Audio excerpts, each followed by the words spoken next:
All right, and I think we are recording. So, first of all, welcome to the Rise 41 podcast. This is our first episode of our Overcoming Adversity series. I'm your host, Gonzalo Gonzo Herrero, and today with me as our first guest, let me welcome Mr. Kevin Burke, the owner of Face Gym in Birmingham, Alabama. Face Gym offers a variety of services, but one of the reasons it absolutely stands apart from most other gyms is the fact that they offer specialized training for people with special needs, both physical and developmental. That's correct, right, Kevin? Correct. Yeah. All right. So please, let's keep it casual, keep it interesting for our viewership. Tell us about yourself, please. Go ahead. Right. Well, born and raised in Birmingham, Alabama. Attended Auburn University, War Eagle, and was not really quite sure what I wanted to do in my life, and so I got into nonprofit work. Worked for a variety of nonprofits: Red Cross, Humane Society, Alzheimer's Association, and just got really burnt out. And then decided I had gotten myself into shape, and decided at some point that I wanted to open my own gym. And so I took the leap of faith about 9 years ago, and we opened our first location in Lakeview in 2015. It's hard. All of it's kind of so jumbled up.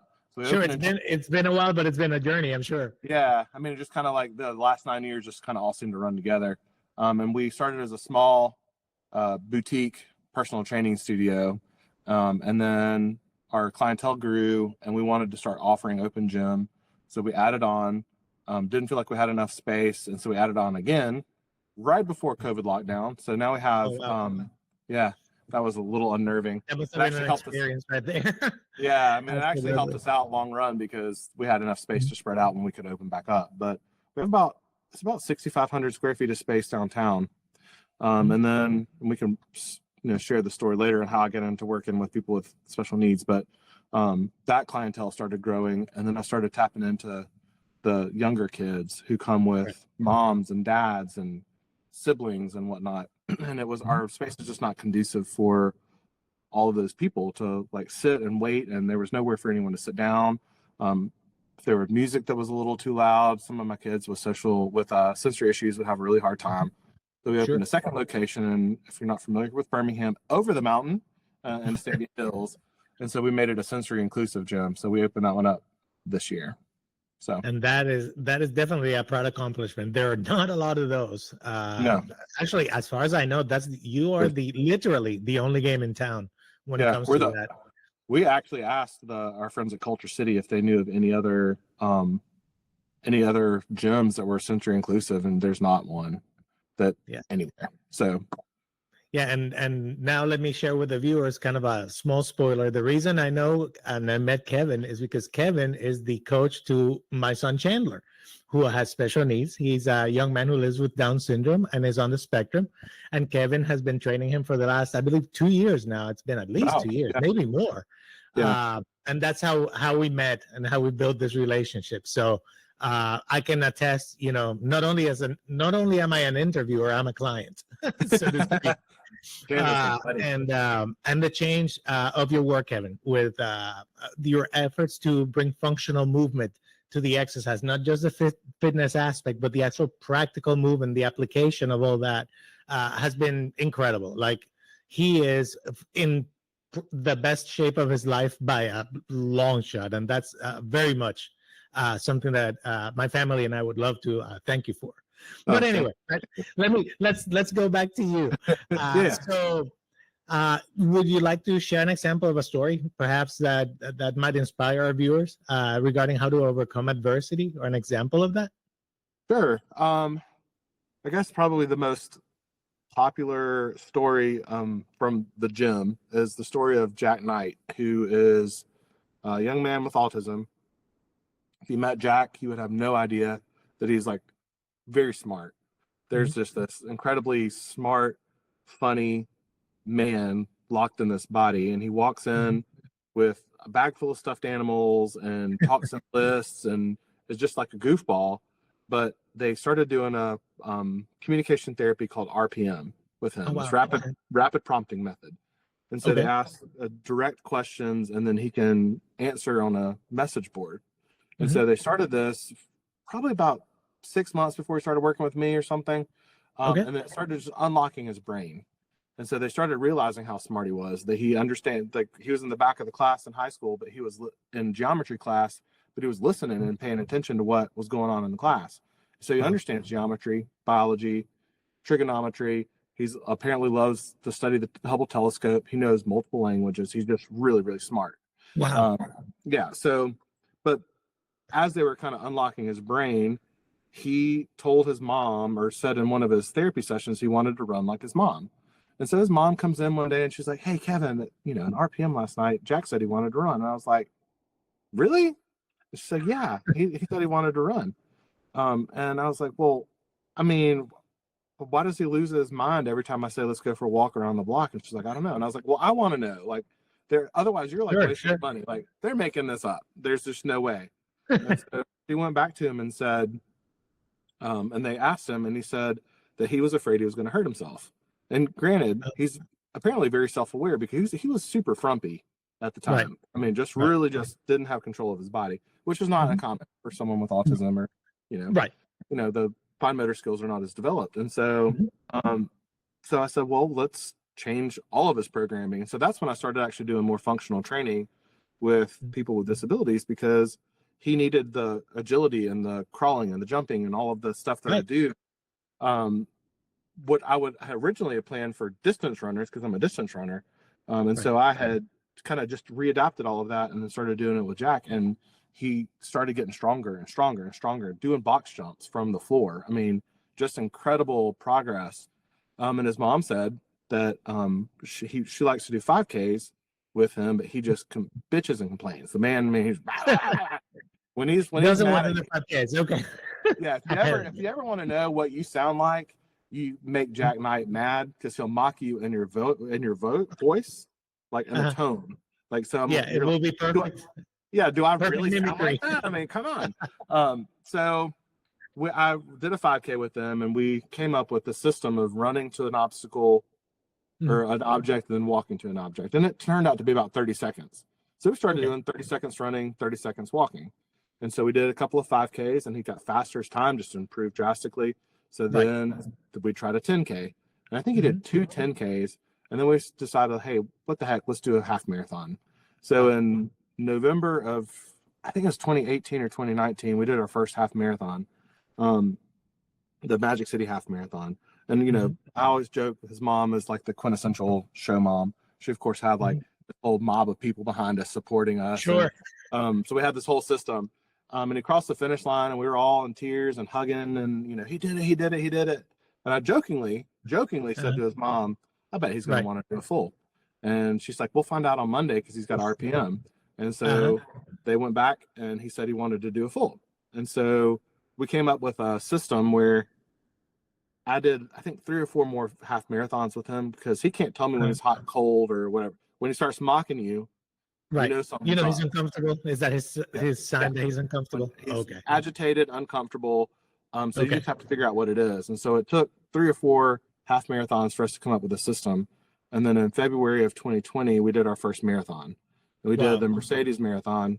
And he had a very respectable time. We did a 30-second run, 30-second walk. And then we did another marathon the following November, once everything opened up, because obviously that was right COVID. And we did New York Marathon. Wow. And, yeah. Big time. 2 years ago. Yeah. So Yeah. 60,000 runners, a young man with pretty significant sensory issues, who doesn't like noises and doesn't like chaos. Right. And in New York City, of all places. Yeah. I mean, that New York Marathon is an event. And so here's a young man who hated Special Olympics. When in high school, they had a hard time, was told he was going to be institutionalized by multiple people when he was younger, and his parents just absolutely not. So you took a young man like that, who had the fortunate experience of having someone that knew how to unlock his brain a little bit. Right. And then him being able to communicate what it is he wanted to do and wanted to accomplish, and then a community rallying behind him to get him there, was just incredible.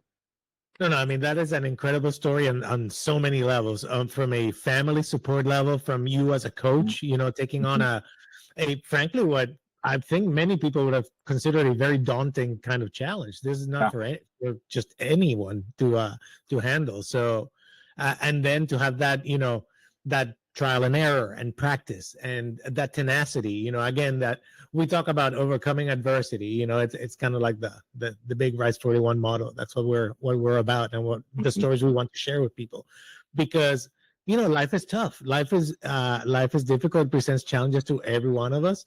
And it's, if you know that you can overcome, that you have people around you that love you and support you and will help you. I mean, who would have thought that this was even possible? I mean, again, the New York Marathon, I'm in decent shape, and there's no way I could do that, for the record. It is incredible. Like the logistics just to get to the starting line is overwhelming. I mean, I think I had, at the end of that, I think I had 70,000 steps for the day. Because at the end of the day, I mean, you're in Central Park and you have to figure out how to get back to your hotel or whatever. To your area and sure. That man, Jack Knight, I think had the time of his life. He was high-fiving people. I kept looking over to see if he was agitated, because I mean, you're talking like crowds right up on him. Sensory overload for sure. Yeah, for cymbals, music. I mean, it's really great if you're like in the zone or whatever and you need that. But for him, I kept looking over and being like, oh gosh. And he was like high-fiving people, and he'd had literally, and the RPM right after that, he said that experience was magical. Magical. Wow. So that's I mean, you can't get any more praise than that, really. Yeah, it was incredible. It was just a really great day. Yeah, it's amazing. It's heartwarming, and it's inspirational. So thank you for sharing that with us. And the last bit of the interview, what's next? What's next for Kevin Burke? What do you have in mind for phase 1? What's the future like? You've already shown to be a remarkable coach. Thank you. To have, again, that tenacity and that creativity to like go around the issues rather than take the easy road like another coach might have done, where they would have been like, I'm sorry, I can't work with you. Quite the opposite. So anyway, sorry, what would you like the future to be? What do you envision? Well, we're still establishing this location, and kind of just some general processes. I mean, I have a group of kids that I started training that started out as one kid, and now there's 7 teenagers and with special needs in the class, and trying to figure out how to make that kind of setting work. And then once I kind of figure all of those things out, we're going to start partnering with different groups and doing more group classes with Down Syndrome Alabama. We've got different organizations. There's a organization called Addie's Big Army that is like more of like a vocational, eventually residential program. And then once we kind of get all of that locked down, I'm going to start working with other coaches to train them on how to work with this population. I'm actually going to start filming a whole like how-to guide for coaches to tap into. So if they're wondering how to teach someone with autism or Down syndrome or whatever, how to do a box jump, which everyone is capable of doing, I will give them every like little step. I mean, I did it with Chandler. That's right. My son, for just for context for the viewers, like he used to not be able to jump at all. Like that was a skill. It was a little bit beyond his skill set. Kevin's got him jumping higher box jumps than I do. It's amazing. Yeah, I've got him for like the first couple, so he get used to the height, and then he's like, boop. Yep, so, it was a matter of just putting that together and understanding, like, what are the inputs and the way to communicate with each one of your clients that are, each one different, right? Yeah, so I would like to start doing more of that, helping other. I can't be the only person doing this. Sure. So the idea is to grow it as best you can. To guide other coaches, other trainers on how to do some of what I'm doing, and then maybe one day we've talked about franchising this. I don't know. Sky's the limit. That would be phenomenal. That would be phenomenal, because I mean, I can't imagine any community that would not love to have this available, to the larger community. I mean, the people with special needs in our communities are a sizable number of people, and they're frankly underserved, especially in the health and fitness space. And it's understandable, because it requires special knowledge, skills like you have, and experience. So I wish you the best on that, because it would be phenomenal to have that opportunity for so many people.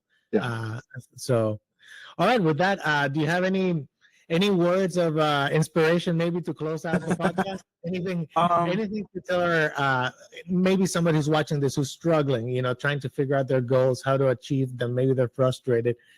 Any words that they can have? Just keep. I mean, I know you can. It's exhausting sometimes, and you feel like you're hitting a brick wall. But keep trying, and when you find the right community, I feel like Jack was successful because there was a community behind him that pushed him and pushed his parents when they were, they were getting frustrated. It was the community that really propped him up, and Chandler's got a great community behind him of family and friends and whatnot that are always there to support him and guide him and be there for y'all or for him or whatever. Just find that community, find if it's just a couple of people that are there for you to help you stay afloat, and eventually you will find the help that you need, whatever it is. But the community and the people that believe in you are critical for anyone's success. Absolutely. Like, we don't have to do these things alone. There's you don't get extra bonus points for doing it by yourself. Matter of fact, counting on people that's part of what makes us human, right? That sense of community and of helping each other. So, and listen to the people that doubt you too. The doubters can, if you listen to them, they're there to teach you what you can do. It's like the opposite of what you know that you can do. So let that drive you. Just to prove, I like that. Just if anything, to prove them wrong. But I say, always listen to your doubters, because they're gonna push you to tell you what you're capable of doing. They're there to drive you forward, but find the community to get you there. So listen to the doubters, but align yourself with the believers. I like that. Take that negativity and use it to drive you, not to allow it to crush you. Yep. Excellent. All right. Well, with that, Kevin, thank you so much for your time today. This is the first podcast, like we said. So, folks, be gentle with us in the comments. And and thank you for joining us. Please like and subscribe. I think I'm supposed to say that again. New podcaster. I think that's how it works. And we'll be back soon with another episode, and hopefully a story of everyday heroes like Kevin, who inspire us and show everyone how to overcome adversity. So thank you. And remember, assess, adapt, and advance. Rice 41 signing off. Thank you. Thank you, Kevin. Thank you. Have a great evening. You too.